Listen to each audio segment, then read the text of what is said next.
গুলিবিদ্ধ করা হয়েছে, বুলেটের আঘাতে আমাদের ভাইদেরকে হত্যা করা হয়েছে।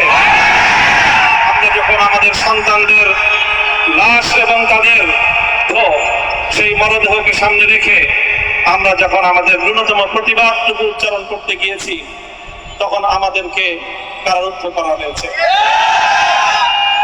আমাদেরকে নানাভাবে নিষ্পেষণ করা হয়েছে, আমাদেরকে জনগণ থেকে বিচ্ছিন্ন করার সব ধরনের প্রচেষ্টা চালানো হয়েছে। আমি আজ আমার এই মুক্তি উপলক্ষে আমি বলতে চাই, আমাদের উপর জুলুম করা হয়েছে, এটাকে আমরা সহ্য করে নিলাম।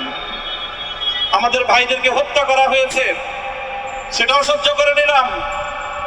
আমরা আমার সন্তানের লাশ কাঁধে তুলে নিয়েছি, সেটাকেও আমি হাসি মুখে বরণ করে নিলাম। আমাদেরকে অপমান এবং লাঞ্ছনার সব ধরনের ষড়যন্ত্রের সম্মুখীন হতে হয়েছে, সেটাও আমরা হাসি মুখে বরণ করে নিয়েছি। কিন্তু আল্লাহর জমিনে আল্লাহ এবং তার রাসূলের কোনো অসম্মান এক মুহূর্তের জন্য আমরা বরদাস্ত করে নেব। আমরা আমাদের সর্বোচ্চ ত্যাগ এবং কোরবানি স্বীকার করতে প্রস্তুত রয়েছি, জীবন দিতে প্রস্তুত রয়েছি।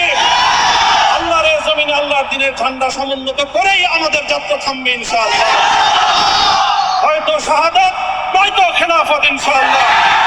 আল্লাহর জমিনে খেলাফত প্রতিষ্ঠার যে আওয়াজ আজ পৃথিবীর দিকে দিকে উচ্চারিত হচ্ছে, সে আওয়াজ বাংলার জমিনে খেলাফতের এই আন্দোলনকে চূড়ান্ত গন্তব্যে পৌঁছাবে ইনশাআল্লাহ।